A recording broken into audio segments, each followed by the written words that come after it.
Okay, good afternoon. Good afternoon. Yes, my name is Hugh Sung. I am an employee here at the Battleship New Jersey Museum Memorial, docked here in Camden, New Jersey. Today is November the 11th, 2017.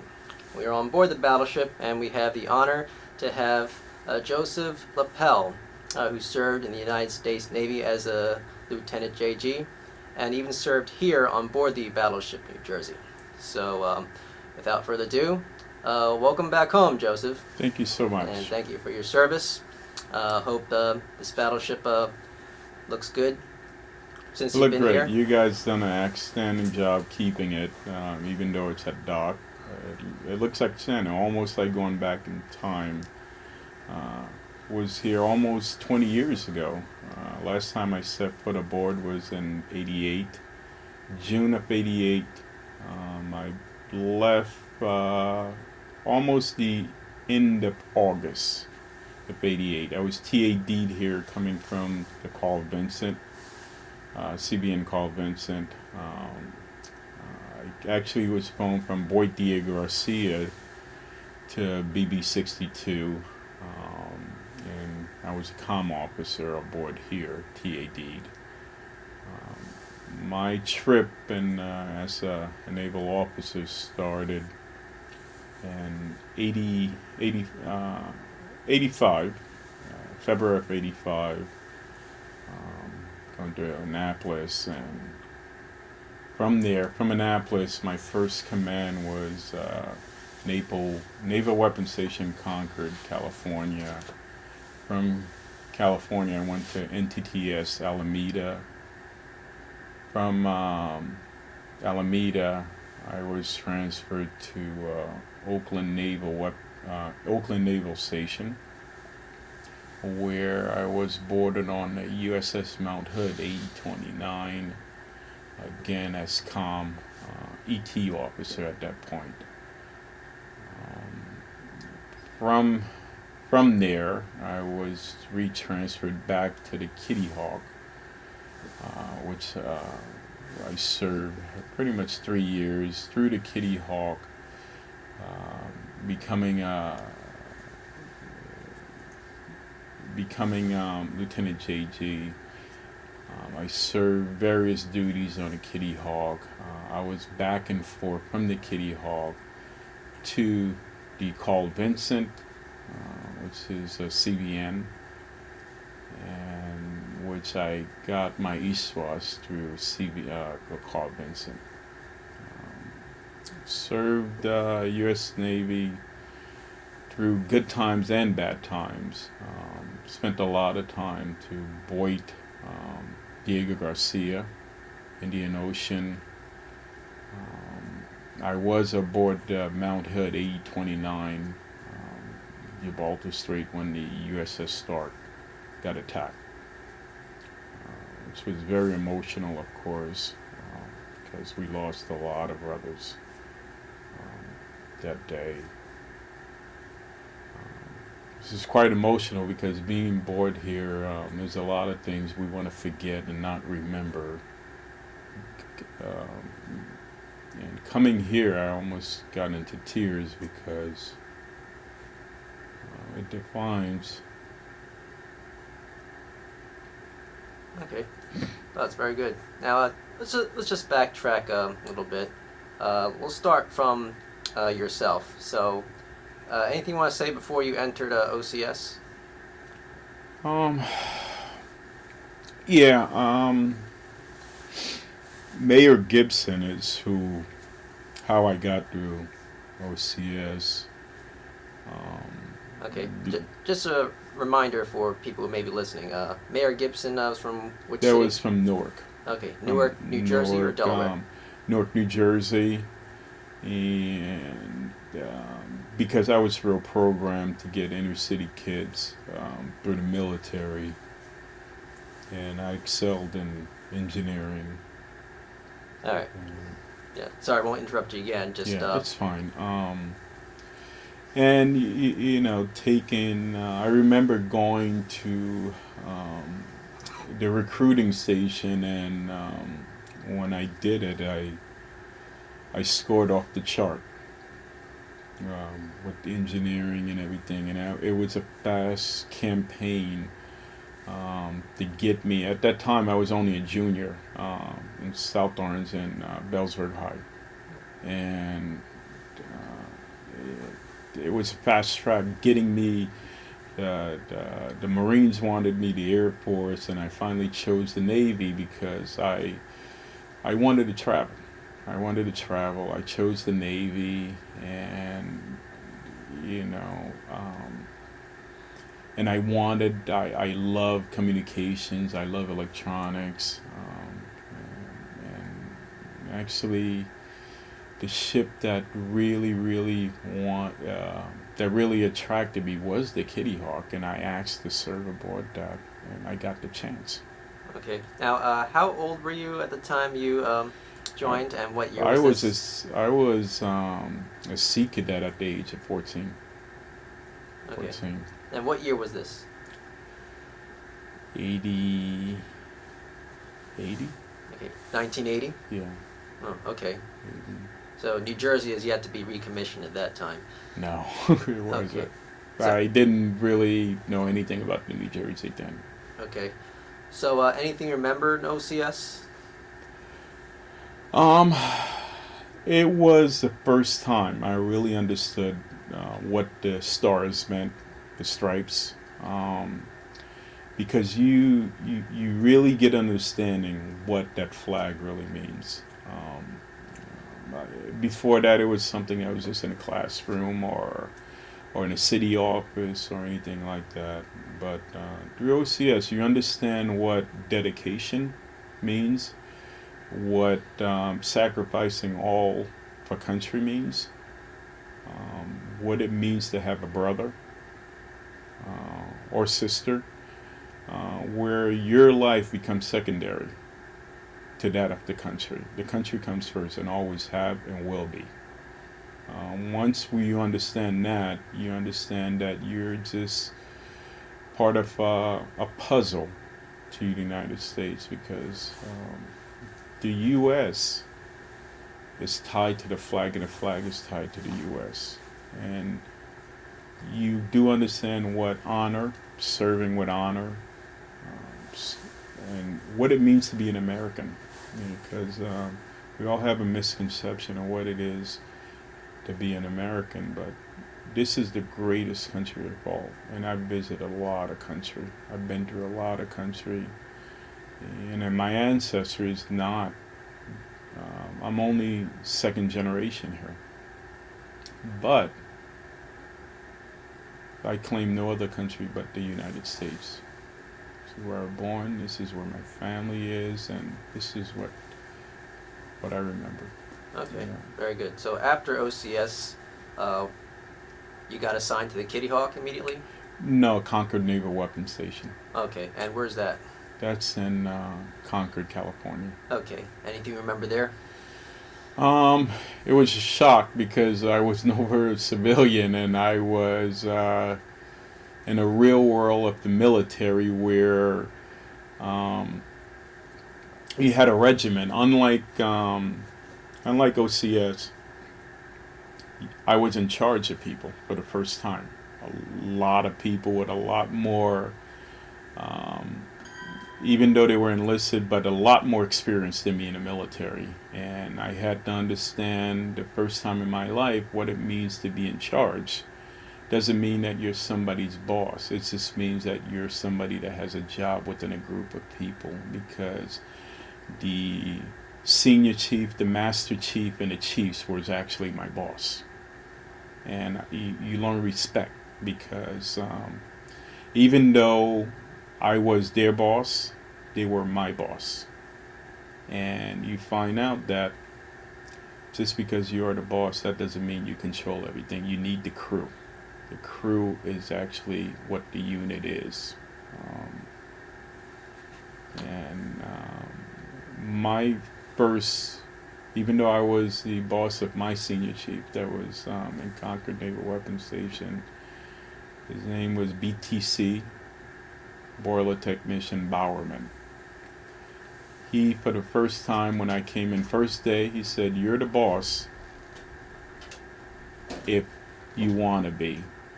But if you want to make it in this man's military, in time you will figure out you are not the boss. You're just part of a bigger unit. Oh yeah, understand. All right. So after that, what was your next assignment? My next assignment was into TS Treasure Island, Is that in San Francisco? San Francisco, exactly. Okay. Anything you remember there? I was at that time in charge of recruits. Going through, there's a lot of recruits in Treasure Island, and I did a lot of. I actually was part of. I was in charge of yeomans at the time, and I got to go out every day to visit whether San Francisco, Berkeley, Alameda. I met a lot of friends, both enlisted and non-enlisted. Pretty nice officers club there, I remember. Had a lot of good time there. Okay. Now, were you an ensign at this point? I was an ensign at that point. Okay. And you were trained as, what was your rate? Communications. Okay. You don't mind describing that for our potential listeners? Communications. We're in charge of communication from ship to ship, or land to ship. Your daily duties are, of course, your crew, PM, PM of the equipment. Of course, I had the ET department also as part of my crew. Small crew for our community. It's not like the rest of the officers. So we have a small dedicated crew. My crew was only that of 6 at that time. You had your EWs and everything else, and we did sonar monitoring, radar.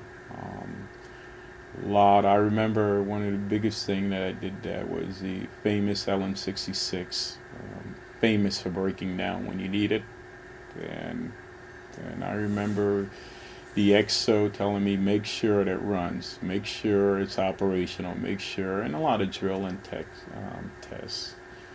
And of course, getting ready for Battle E. I won Battle E 3 times in my career. Okay. So after Treasure Island, where'd you go next?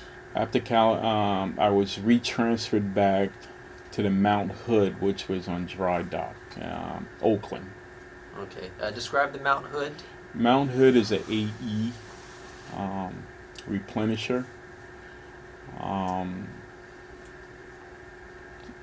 It was in dry dock for about a year before it went afloat. They went through a major transportation of phalanx being added on. Like I said, it was an AE, but mainly ammunition and light warehousing out of other stuff. We did fuel transfer. And when it finally got out of dry dock, I made my first pack float. We went through Garcia. We went to Seychelles, Philippines, Australia. That was my first cruise. And that was also what I became a shellback. My first shellback. Okay, so you crossed the equator, right? Yeah.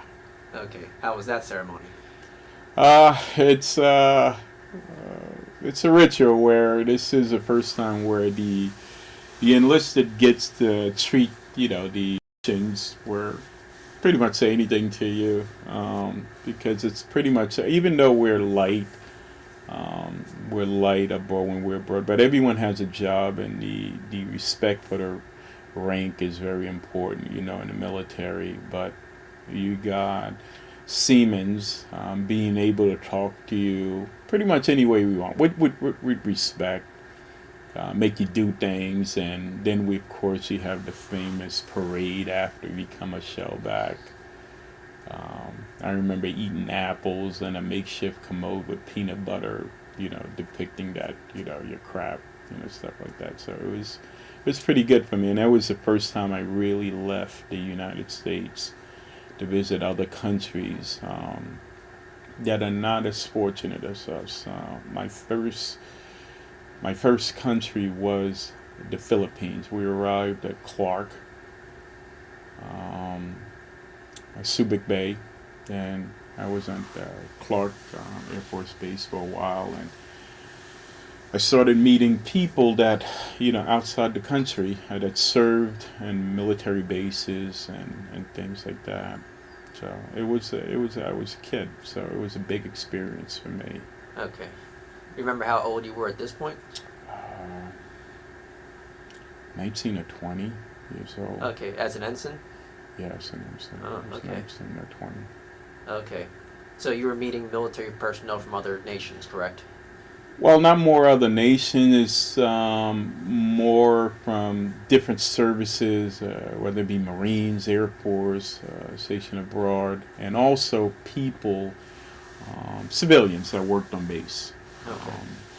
And the importance of a relationship with other countries, the Philippine government and things like that. And in the military itself, you meet people from all nationalities, so that wasn't an issue for me. But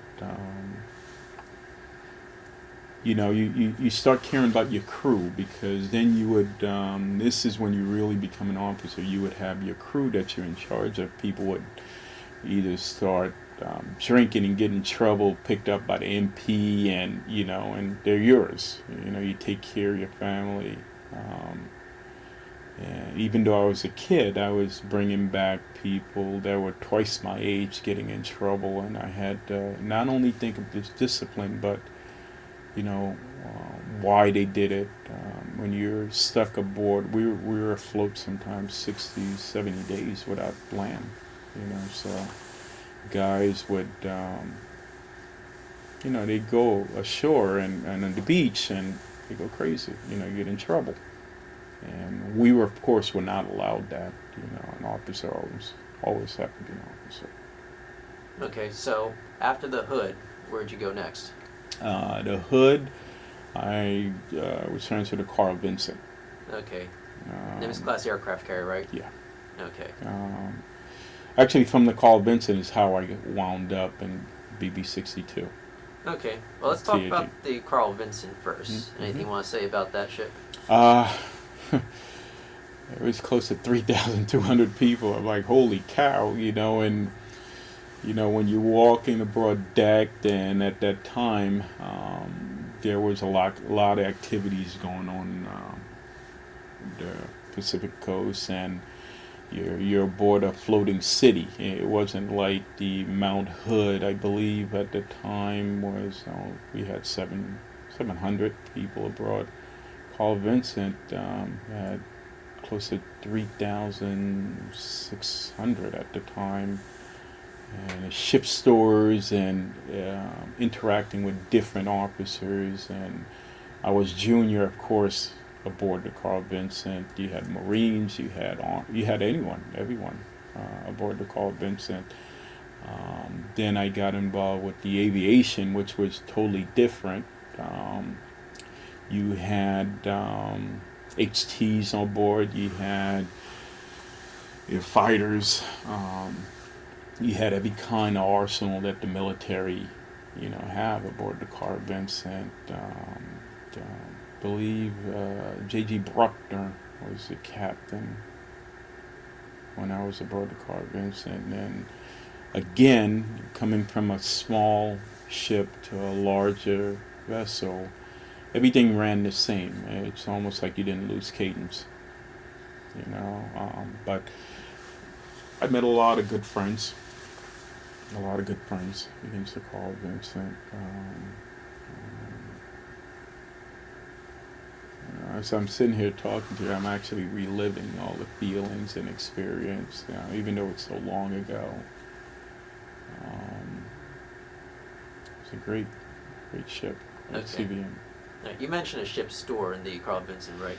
Yeah, I had made friends. I started figuring out some things. Even though you're so high up the chain of command, but your best friend is a SH and a SK. Okay. Just describe them, please. Um, um, well, SH pretty much SK's order stuff that we need aboard the ship, but the SH, they do your laundry, they get you, your snacks, they get you your cigarettes, they get you stuff. Um, you can be an officer, and this is when you start learning that the lowest man on a ship is actually in control of you, because you cannot have your uniforms back or your skivvies or uh, get lost, shuffled, but you made friends. I made friends with SH1, whatever I need. And also, don't forget our postal clerk and DKs, and making sure you got money, all the time. And just to get mail, you get mails coming in, and you need people that works in a function on your ship to get things going. You really need make friends and make friends with other departments and everything else. And it's Okay. So, after the Carl Vinson, you went to New Jersey, correct? I was TAD. TAD. TAD, temporary duty assignment. Okay. So where was that?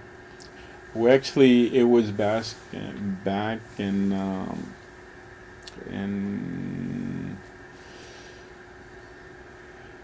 it was I was TAD'd. I got aboard.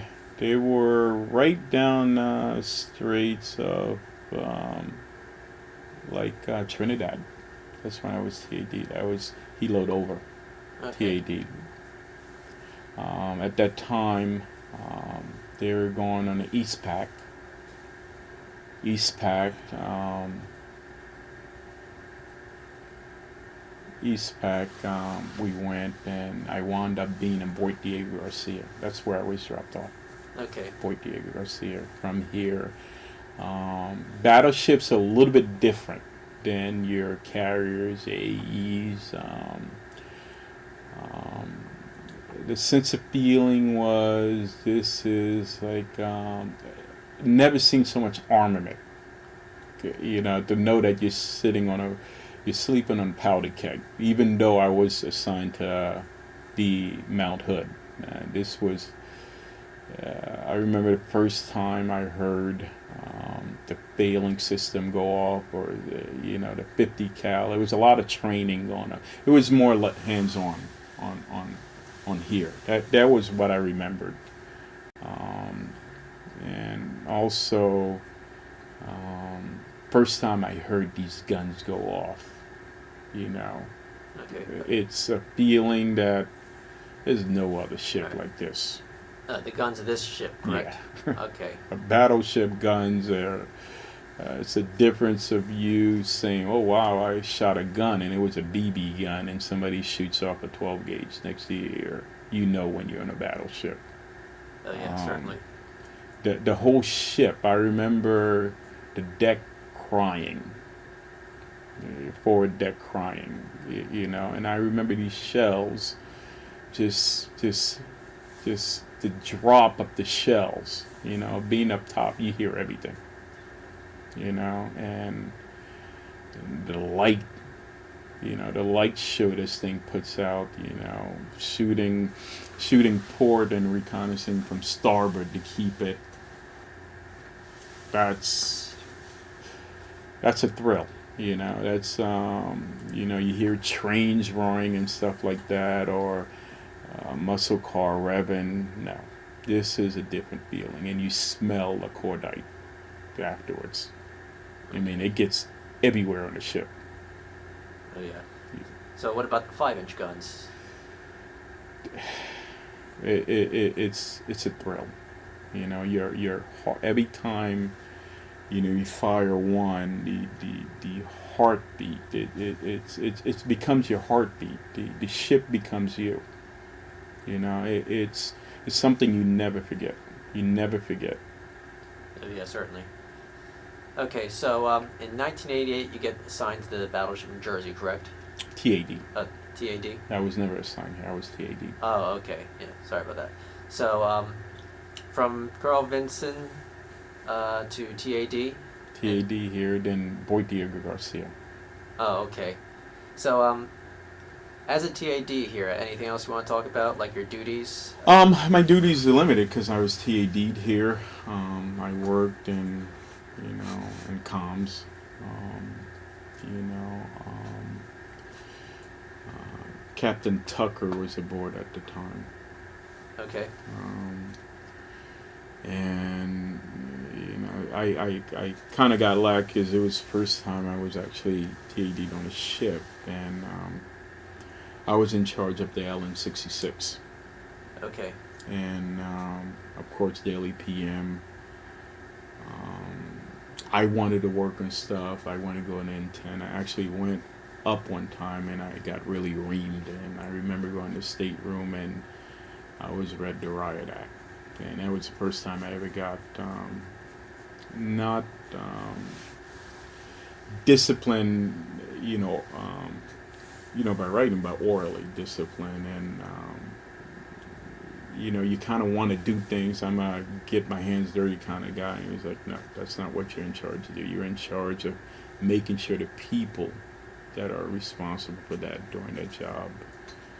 And I remember him setting me really, really straight, and it just realigns you what your job is as the person in charge. Okay. So who was he? What was his rank? Who's the captain? Oh, okay. Yeah. He's the captain of the ship. Oh, Tucker. okay. So you actually Donald met him. Tucker. You actually met him personally, right? Well, I had to go to his stateroom, and I got reprimanded. Oh, okay. Do you remember anything about him as a person? Fair. Fair. Like most military officers, very fair. And he got his point across. I was very clear. Very clear. And there was a reason for him lecturing me. And I understand it, because you're going to do the job. What do you need people there? You do your job in different levels. Doesn't mean that you have to get your hands dirty. It means that you have to do more. Make sure the people that are responsible to do the job do their job right. In that case, it was E.T. He was the ET1, and of course, in charge of him was senior chief.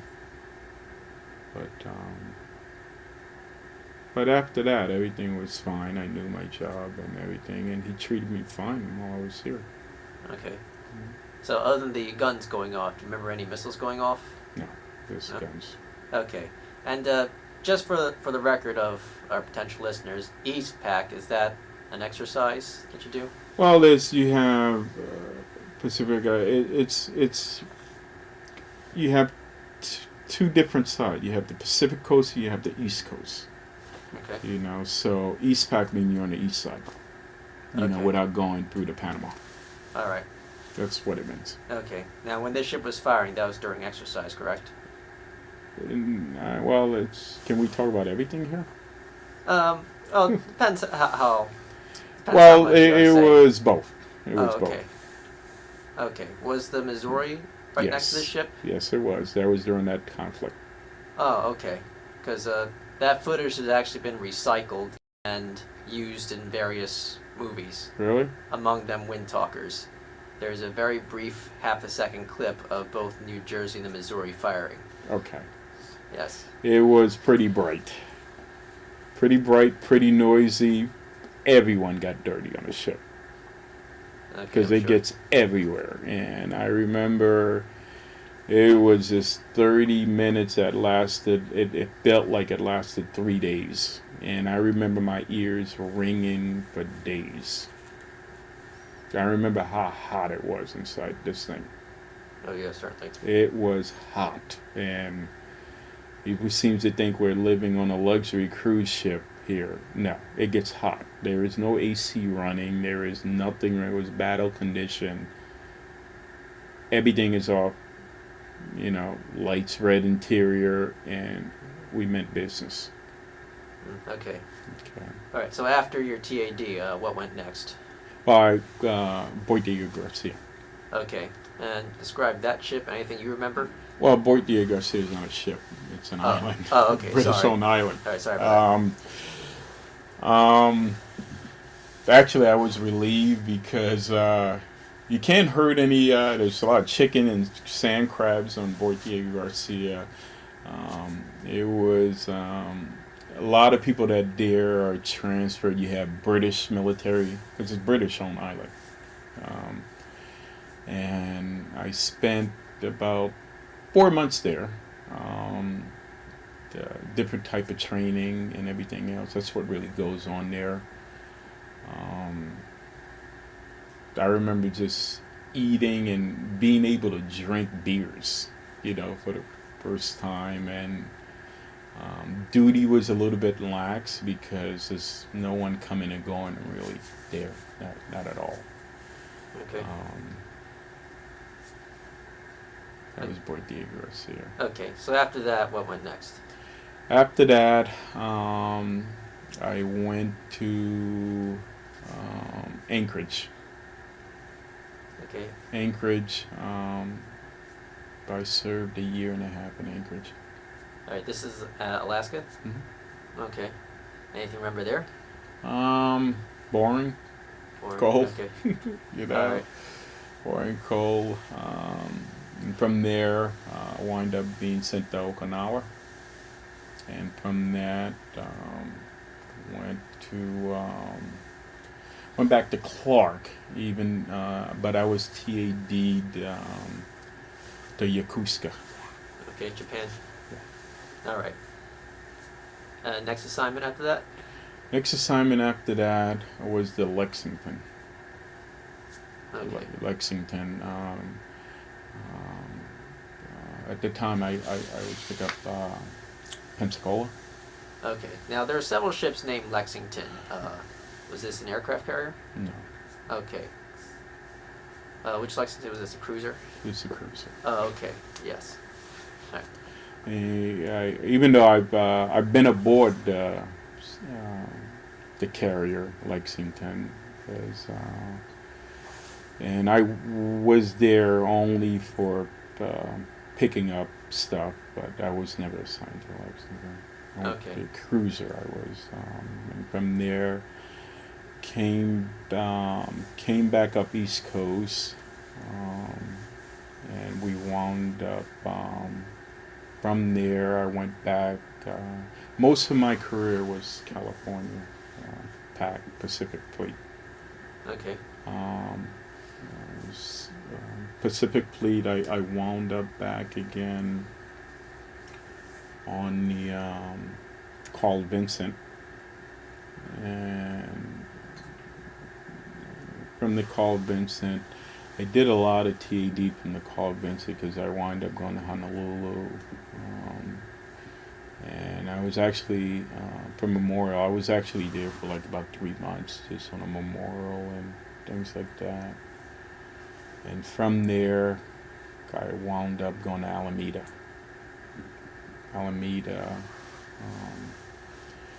I was there as comm officer, but I served more as a SH officer. Okay.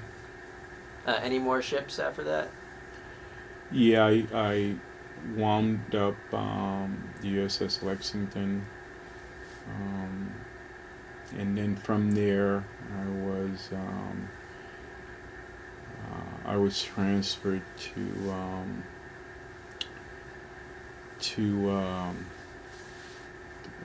well, I don't think I can say that one, but I served a lot in Germany. Did a lot of embassy duty. I did a lot of embassy duty in Europe. Okay. different places in Europe. All right. What year was this? This is in 97. Okay, so this is way after the Berlin Wall went down. Yeah, Okay. 97. Because I'm fluent in French and Spanish, so I did a lot of embassy duty. Okay. And I wound up going to Mombasa. Okay. So went to a lot of places. Yeah, I Eh. made uh, 4 Westpac and 2 Eastpac. Okay. Any particular location stand out to you that you want to talk about?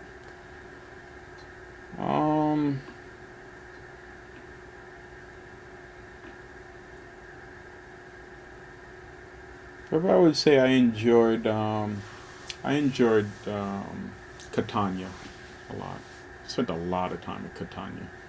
Okay. So what'd you like about that place? Food, the people, the beach. Okay. It was lax duty. Spent a lot of time going to the Vatican, and people for Catania has very big, open, warm heart. Okay.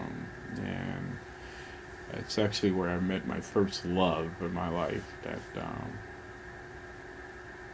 you know, and it was love. I mean, there's no love better love than an Italian woman. Okay. So. Sorry, honey. Any food or restaurants that stood out? See, Paisan. It was Paisan? a restaurant, Paisan. Her father owned it, Oh. and even though the father couldn't stand me as a sailor when he first saw me, but he wound up loving me.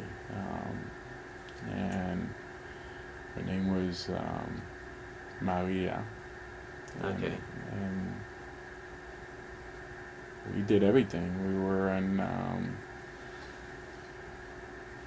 in Vespas riding throughout the countryside, family, and I had a very lax duty. I had to report like twice a day, and the rest of the time, at that time I served as MP officer and spent 3 years in Catania. Okay. MP, does Navy call that Master at Arms? It's master and all, but we were found our army. Oh, okay. So, what kind of food was there?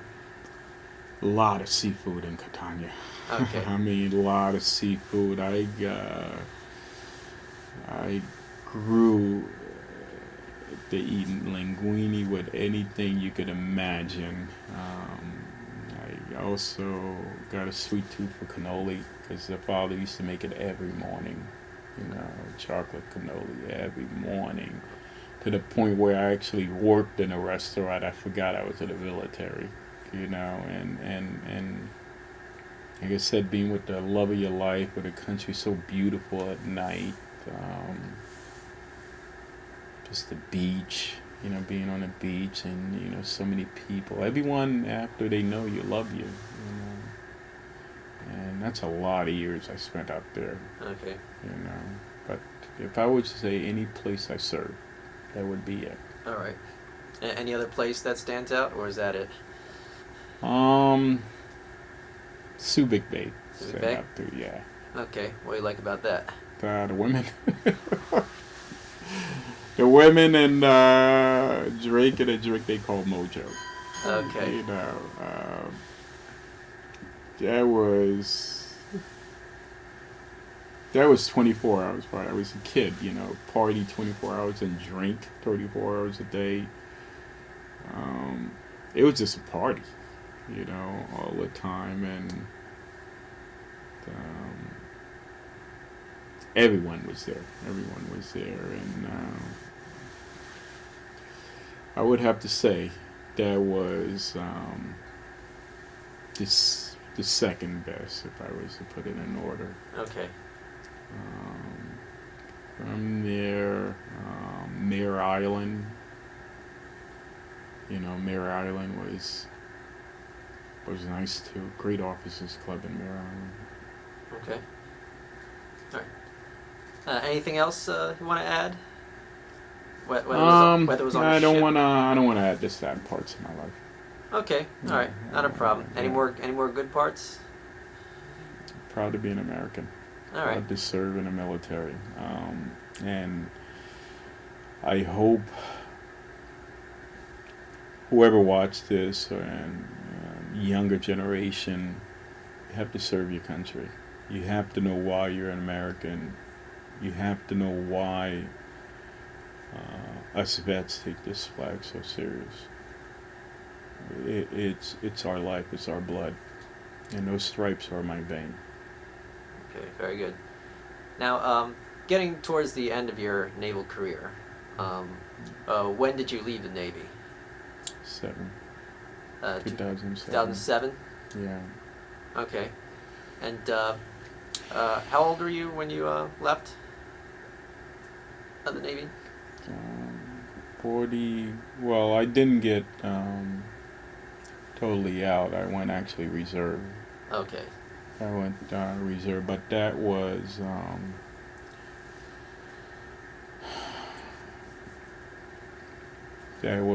I actually got I got injured, and but then I went reserve after that, and after that it was all kinds of conflicts and everything else. That part I want to keep reserve in my life. Okay. Because the military changed from when I went in Okay. till about 2007. It got serious, and of course we know what happened after 9/11 and everything else. Okay. So how old are you now?